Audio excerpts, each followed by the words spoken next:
Hello and welcome back to Art Together Online from the Worcester Art Museum. My name is Liz and today's lesson is going to be color mix-up. Now our lesson is going to be inspired by this book, The Day the Crayons Quit. And this is by Drew DeWalt and the pictures are by Oliver Jeffers. Now we're going to read this book first, and then I have a couple of projects that I'm going to be walking you through, all done with crayons, just like in this book. All right, let's get started on our book. The Day the Crayons Quit by Drew DeWalt.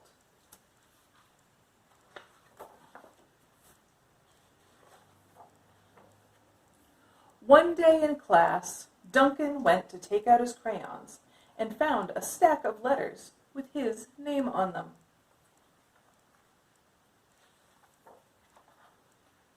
Hey Duncan, it's me, Red Crayon. We need to talk. You make me work harder than any of your other crayons. All year long, I wear myself out coloring fire engines, apples, strawberries, and everything else that's red. I even work on holidays. I have to color all the Santas at Christmas and all the hearts on Valentine's Day. I need a rest. Your overworked friend, Red Crayon.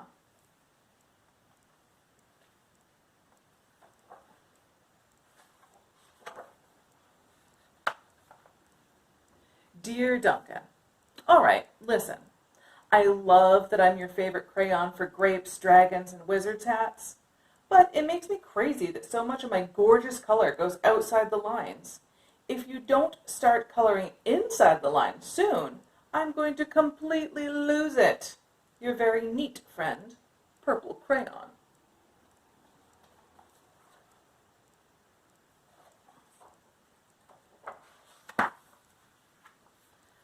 Dear Duncan, I'm tired of being called light brown or dark tan because I am neither. I am beige and I am proud. I'm also tired of being second place to Mr. Brown Crayon. It's not fair that Brown gets all the bears, ponies, and puppies, while the only things I get are turkey dinners, if I'm lucky, and wheat. And let's be honest, when was the last time you saw a kid excited about coloring wheat? Your beige friend, Beige Crayon.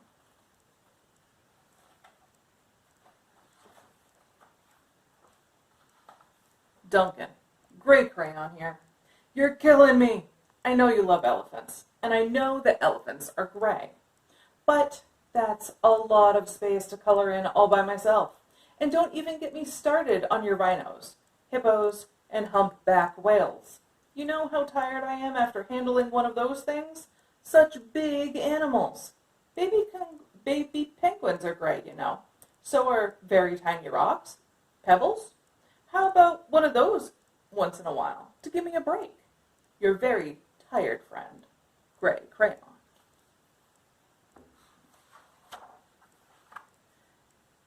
Dear Duncan, you color with me, but why?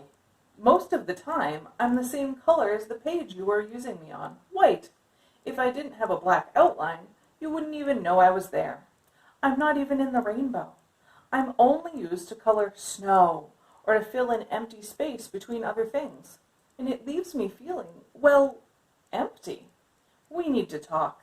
Your empty friend, White Crayon.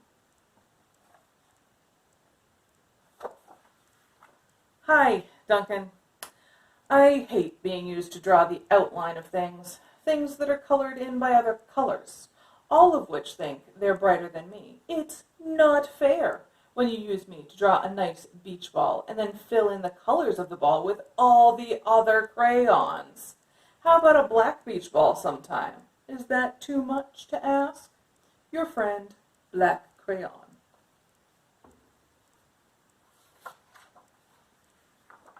Dear Duncan, as Green Crayon, I am writing for two reasons. One is to say that I like my workload of crocodiles, trees, dinosaurs, and frogs. I have no problems and wish to congratulate you on a very successful coloring things green career so far. The second reason I write is for my friends, Yellow Crayon and Orange Crayon, who are no longer speaking to each other. Both crayons feel they should be the color of the sun. Please settle this soon, because they're driving the rest of us crazy. Your happy friend, Green Crayon.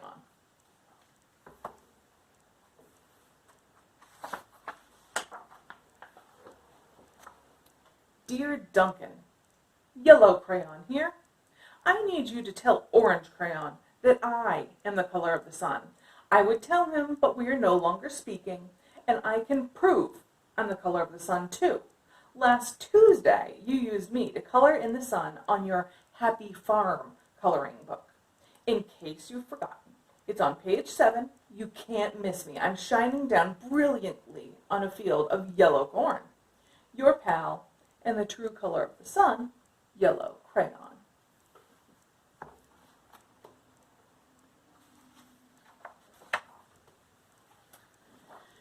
Dear Duncan, I see Yellow Crayon already talked to you, the big whiner. Anyway, could you please tell Mr. Tattletale that he is not the color of the sun? I would, but we're no longer speaking. We both know I am clearly the color of the sun because on Thursday you used me to color the sun on both the Monkey Island and the Meet the Zookeeper pages in your Day at the Zoo coloring book. Orange, you glad I'm here? Ha! Your pal, and the real color of the sun, Orange Crayon.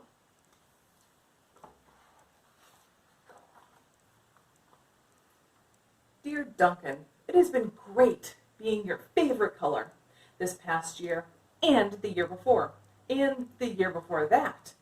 I have really enjoyed all of those oceans, lakes, rivers, raindrops, rain clouds, and clear skies.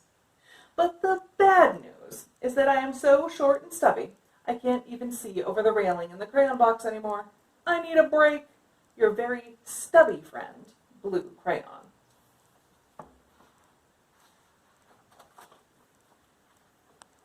Duncan, okay.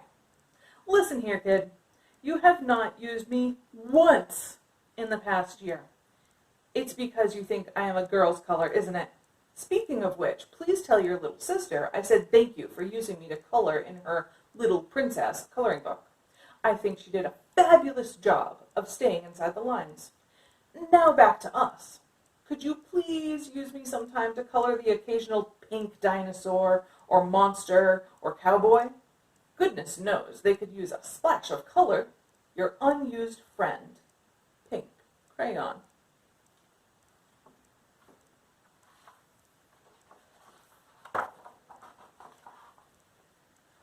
Hey, Duncan, it's me, Peach Crayon. Why did you peel off my paper wrapping? Now I'm naked and too embarrassed to leave the crayon box. I don't even have any underwear. How would you like to go to school naked? I need some clothes. Help! Your naked friend, Peach Crayon.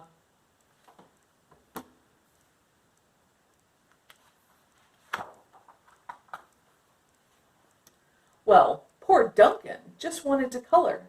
And of course he wanted his crayons to be happy. And that gave him an idea.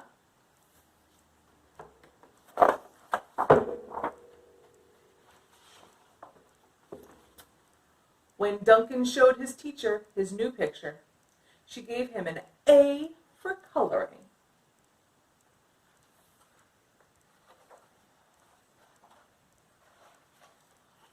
And an A+ for creativity. Let's just take a look at that last drawing that Duncan did too. All right, can we see here how the colors have all been mixed up? It makes this a little bit abstract. So instead of having what we would normally see as blue water, we have green water, we have blue land, we have a yellow sky, and then he's changed some of the traditional colors for all of these animals and items. So we have an orange whale, we have a pink plane, a pink mailman perhaps, a green monkey. We have some different colored fruit. We have a purple apple and a green strawberry, a black rainbow. And then some things are the same colors that they would be. So this bear is brown. Cars are definitely seen being blue.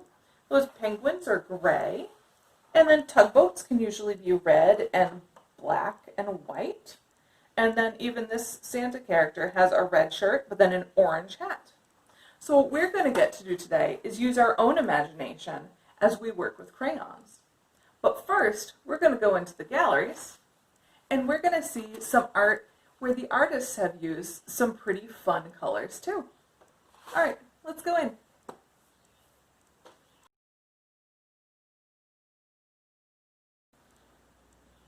All right, well, thanks for coming into the galleries. We have 3 pieces of art from the Worcester Art Museum collection that we'll be looking at today. The first is titled Sunset, and it's by Georges Rouault. Now, this piece is a painting done in oil paint on a wood background. What you'll notice here is that some of the colors are very, very bright. Something to know about this artist is that Georges used to be a stained glass artist. So he worked in glass, and in stained glass windows you have pieces of glass, and then you have what's called lead caning or caning, where they connect. So all of his original pieces would have black lines in between the pieces of glass. And that has sort of translated or moved over with him as a detail or a way that he likes to paint. So we can see here that his painting has some very bright colors. There are some black outlines. Some of the colors are the same as in real life, like the sun being yellow and orange. I'll have to tell those crayons it's yellow and orange. And then some of the other things are also the same. The people down in the bottom in the middle, they have some sort of normal colors. And then roofs might be red, but then he's also mixed up some other colors. So we can see some green in the sky. We can see some purple and blue on the ground. So he's had a little bit of fun here. It's sort of a mix of regular colors and unique new fun colors. Now we're going to take a look at our second piece of art. And this is going to be Standing Woman with Orange Face. Now this piece is by Lakshma Ghoul. And so in this piece, what we see is that the artist has used pen and ink to do a lot of detailed outlining. And if we zoom into the face, then we can see that there's actually quite a bit of detail around the jaw and the eyes and the hair, but that the artist has used their lines really sparingly or very carefully and not a lot. And then they've taken their watercolors and filled in with different colors. The lines are fairly realistic. I feel like if you know this woman, you'd be able to see that it was her when you're looking at this drawing. But the colors definitely make it different. So we have gray on the right side of the face over here, and then we have orange over here on the left side. Very, very bright and very not realistic colors. So this artist has had a lot of fun with color as well. We're going to be looking at a third piece that's also of a person, and this one is called Woman in Striped Dress. And this is by Seymour Tubis. So this piece, we have a woman that's sitting in a chair, and both the lines, the drawing itself, and the colors are a little bit abstract.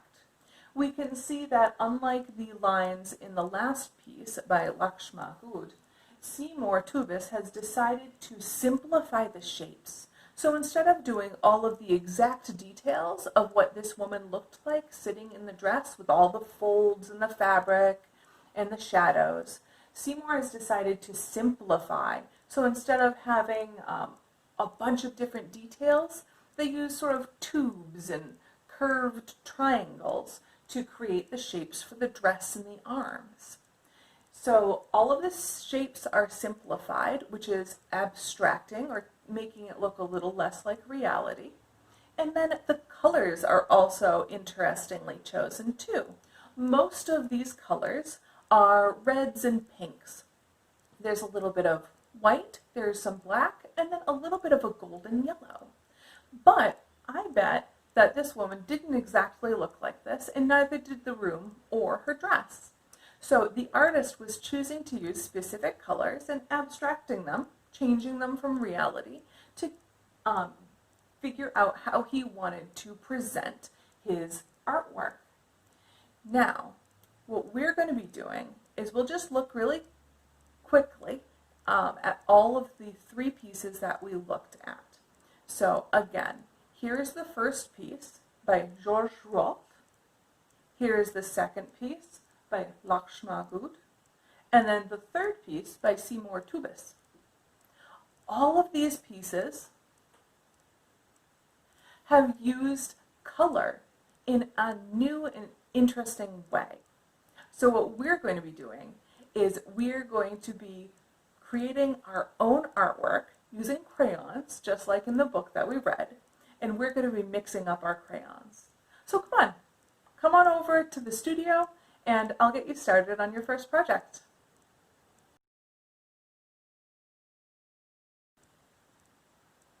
All right, so welcome to the first project. This mixed up color project is going to be really fun, and what it does, which is a little different than normal, is let you pick whatever subject you want to draw. So if you already have an idea, you can go for it. If you're looking for a little bit of help trying to figure out what you would like to draw, then you can use the suggestion that I put in the PDF. What we've done for our sort of brainstorm is we use our first name, and we're going to be writing all of those letters in our first name down in a row. So my name is Elizabeth, and I have E-L-I-Z-A-B-E-T-H. I have a lot of letters. Maybe you do, maybe you don't. You can use a nickname, or you could use your last name if you want. Then for each of those letters, you come up with something that you could use in your artwork. So for me, E was elephant, L was light bulb, I was igloo, Z was zebra, A was airplane, B was balloon, another E, and then a T, and then an H. So I managed to look at all of these, and then I used all of those different items and animals in my work here. So you can see that here I have my elephant, my light bulb, my zebra, I have an engine, igloo, balloons, tree, I have an airplane and a hovercraft, and they're all done in different colors than normal, just like Duncan did in The Day the Crayons Quit. So I have black and orange striped balloons, a red and blue igloo. I have strange colored grass here. It's all sort of purple and red and black and blue. I have an orange sky with green clouds, a blue airplane. My pink tree has black leaves. I have a purple elephant with a light bulb that's glowing blue, and a strange red and teal zebra with my engine that is red and green. So I'd love to see what you do when you create this. I'm going to switch over to my hands working so you can just sort of see the process of how I drew this out, and then we'll meet back here for our next project.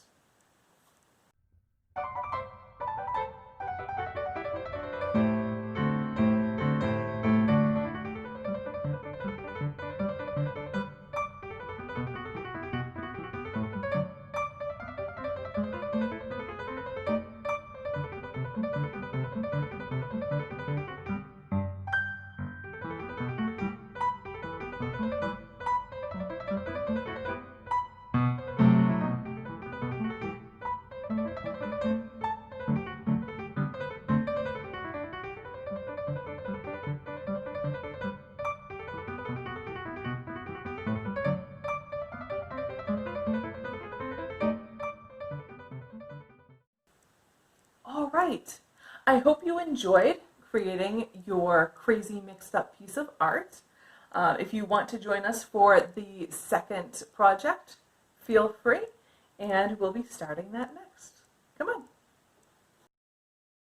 So we're going to start our second project, which is a stained glass-like portrait. So here's my example.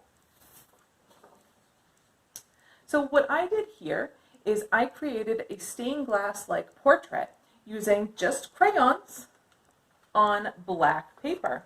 So you could use a different color dark paper if you want, and this is just sort of a construction paper. So what I used for inspiration for this piece was not only the book The Day the Crayons Quit for the mixed up colors, but I also used the Sunset piece by George Rault, who used to work in stained glass, and so his painting right here had a lot of different bright colors broken up by black lines. I thought it would be really fun to try to mix those two together and to do a portrait of ourselves. So you'll see that I started with just a black piece of paper, and then I used a pencil to draw out my face. You can use either a mirror or you could use a picture of yourself to draw from if that will help you with all of the details. And then after that, I sort of divided my face to make it look like this would be stained glass. When you're working in stained glass or glass at all, sometimes it's very hard to have large pieces of glass, especially if they're funny shapes. So often you'll find that something will be broken up into multiple shapes, even if it is the same color glass, like this green hair here. So you'll see the process, but again, you start with the black paper, you draw out your face, you make a few changes to make sure that it would look like stained glass, and then you use your crayons to color it in. Now, one thing that I do want to point out is that sometimes the colors don't show up quite as well on the black paper. So what you can do is you can use a white crayon first and color in the area and then color over it to make it pop. And the other thing to point out is that because you're working on black paper, you can use the black crayon to sort of erase any mistakes or to go over where you want your black sort of cane or lead lines for your glass. All right, let's break away to my hands. You can see the process and then we'll catch up after.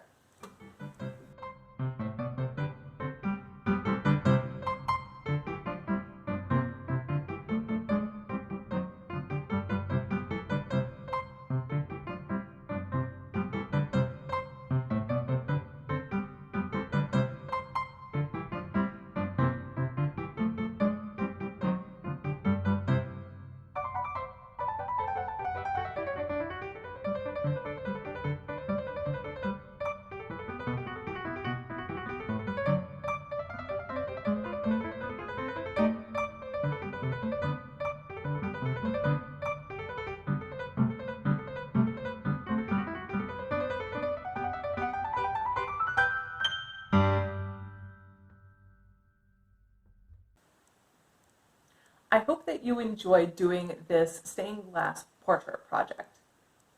I did want to mention that when I was using my crayons, I sort of have a bunch of them all together, I noticed that I had some glittery crayons that didn't really work very well, and then I had some sort of silvery metallic crayons which did work very well on the black paper. So experiment with whatever crayons you have, and don't forget you can always use the white underneath another color to make it really bright. And if you wanted to try to do this project with a different media, it would work really well in collage or in acrylic or tempera paint. Just make sure that you leave those black lines in between your either painting areas or your collage pieces to give it the stained glass effect. Thank you so much for joining me today for this color mix-up lesson. We read The Day the Crayons Quit. We saw 3 works from the Worcester Art Museum collection, and then we did 2 of our own crayon artworks.